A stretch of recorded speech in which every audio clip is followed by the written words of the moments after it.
वो कहते हैं ना, जब सियासत की कुर्सी मिल जाए तो नेता अपने आप को राजा समझने लगते हैं। कुछ ऐसा ही हाल अभी दिल्ली में देखने को मिल रहा है। मुख्यमंत्री की कुर्सी मिलते ही दिल्ली के सीएम अरविंद केजरीवाल के खर्चों का बिल अब रॉकेट की तरह भाग रहा है। पहले तो सीएम केजरीवाल ने 52 करोड़ खर्च कर अपने आलीशान बंगले बनवा लिए। अब केजरीवाल की होटलबाजी का बिल भी धीरे धीरे सामने आ रहा है। केजरीवाल किस तरह मौज मस्ती करते हैं, ये उनके पुराने नेता पोल खोल रहे हैं। दरअसल कभी केजरीवाल के साथ कदम ताल करने वाली साजिया इल्मी ने केजरीवाल के अय्याशी का खुलासा किया है। उनका कहना है कि सीएम साहब को ऐशो आराम की लत लग गई है। अपनी मौज के लिए मुख्यमंत्री दिल्ली, पंजाब, गुजरात में चुनाव प्रचार के दौरान 5 सितारा होटलों में ठहरते हैं, जिन कमरों का किराया एक दिन का लाखों में होता है। इल्मी ने आरोप लगाया कि केजरीवाल ईमानदारी का नाटक करते हैं और आम आदमी बनना सिर्फ उनका राजनीतिक स्टंट है। केजरीवाल गरीब बनकर लोगों की आंखों में धूल झोंकने का काम कर रहे हैं। इतना ही नहीं, साजिया इल्मी ने आरोप लगाया कि केजरीवाल ने दिल्ली की जनता का पैसा पानी की तरह बहाया है। हर जगह चार्टर्ड प्लेन से जाते हैं और सरकारी पैसों पर अय्याशी करते हैं।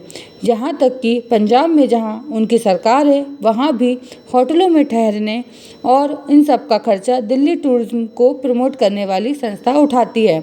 इतना ही नहीं, उन्होंने आगे कहा कि ऑटो से चलने वाले केजरीवाल अब शीश महल के सुल्तान बन गए हैं। बता दें कि इससे पहले बीजेपी के पूर्व नेता नवीन जिंदल ने भी केजरीवाल के अय्याशी का खुलासा किया था।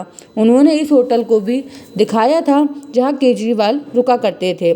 ऐसे में अब आपकी पूर्व नेता का केजरीवाल पर इस तरह खुलासा करना केजरीवाल के लिए खतरे की घंटी है।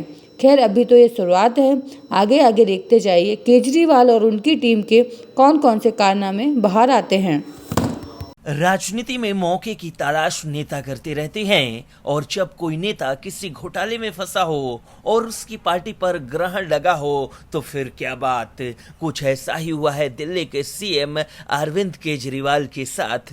मुख्यमंत्री दिल्ली शराब घोटाले में फंसे हैं। ईडी से लेकर सीबीआई आप नेताओं के पीछे पड़ी है। घोटालों के सबूत मिल रहे हैं। ईडी कभी भी केजरीवाल को गिरफ्तार कर सकती है, लेकिन सीएम साहब सीधे मोदी और बीजेपी से उलझने में लगे हैं। दरअसल इस बार तो हुआ यूं है कि चुनाव आते ही किसानों ने दिल्ली कूच की तैयारी कर ली है। किसानों के मार्च के मद्देनजर बवाना स्टेडियम को अस्थायी जेल में बदलने के केंद्र के प्रस्ताव को केजरीवाल सरकार ने खारिज कर दिया। दिल्ली के गृह मंत्री कैलाश गहलोत ने मुख्य सचिव नरेश कुमार को पत्र लिखकर अनुमति देने से इनकार कर दिया और किसानों के मार्च के प्रति एकजुटता व्यक्त की। कैलाश गहलोत ने एक पत्र में लिखा कि किसानों की मांगे वास्तविक है। दूसरी बात, शांतिपूर्ण विरोध प्रदर्शन करना प्रत्येक नागरिक का संवैधानिक अधिकार है, इसलिए किसानों को गिरफ्तार करना गलत है। दिल्ली सरकार ने कहा कि किसानों की मांग जायज है। किसान इस देश के अन्नदाता हैं। अन्नदाता को जेल में डालना गलत है। इससे पहले आम आदमी पार्टी ने एक्स पर पोस्ट करते हुए लिखा कि प्रधानमंत्री नरेंद्र मोदी की देश के अन्नदाताओं से नफरत का सबसे बड़ा प्रमाण है ये कि दिल्ली की हरियाणा और उत्तर प्रदेश से लगी बॉर्डरों पर लोगों को राजधानी में एंट्री करने से रोकने के लिए किलो वाली बैरिकेडिंग की गई है। जो अन्नदाता किसान देश का पेट भरने के लिए जमीन पर फसल उगाते हैं, पीएम मोदी ने उन्हें किसानों को रोकने के लिए रास्ते में किलो का जाल बिछाया। बता दें कि दिल्ली के मुख्यमंत्री और आम आदमी पार्टी लगातार ऐसे ही मौकों की तलाश करती रहती है जहां से उन्हें केंद्र पर हमला करने का मौका मिल जाए। खैर, भले ही केजरीवाल अपनी राजनीतिक रोटियां सेंकने के लिए कुछ भी बोले, लेकिन जनता सब जानती है। इस बीच किसानों का दिल्ली मार्च जारी है। भारी संख्या में किसान दिल्ली बॉर्डर पहुंचने लगे हैं। किसानों ने कहा कि वो मांगों को पूरा करवा कर ही जाएंगे। उनके पास 6 महीने का राशन है। ब्यूरो रिपोर्ट, न्यूज़ चौक। दिल्ली हाई कोर्ट को दी गई जमीन पर किसी राजनीतिक दल का कार्यालय कैसे हो सकता है? सुप्रीम कोर्ट ने ये सवाल आम आदमी पार्टी और केजरीवाल से पूछा।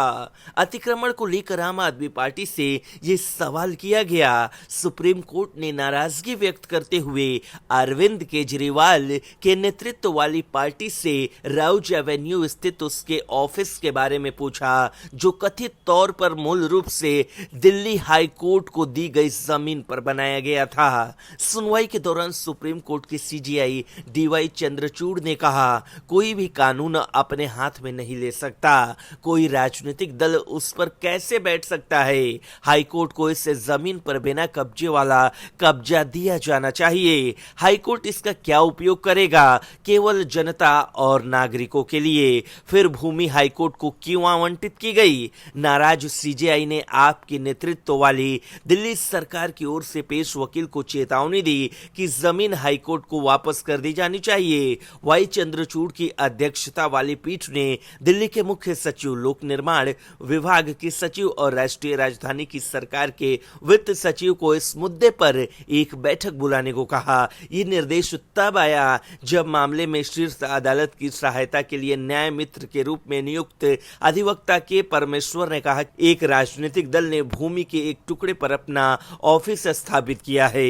अदालत ने पहले दिल्ली सरकार को राष्ट्रीय राजधानी में न्यायिक बुनियादी ढांचे के निर्माण के लिए निविदाएं जारी करने सहित उठाए गए कदमों का विवरण देते हुए एक हलफनामा दाखिल करने का निर्देश दिया था। इसने बुनियादी ढांचे के विकास के लिए दिल्ली उच्च न्यायालय और जिला अदालतों को धन उपलब्ध कराने के प्रति अपने ढूलमुल रवैये को लेकर राष्ट्रीय राजधानी की सरकार की आलोचना की थी। गौरतलब है कि एक बार फिर से केजरीवाल कोर्ट के चक्कर में फंस गए हैं और इस बार आरोप उन पर हाईकोर्ट की जमीन कब्जाने का है।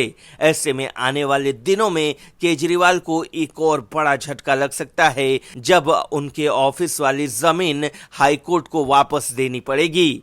ब्यूरो रिपोर्ट, न्यूज़ चौक।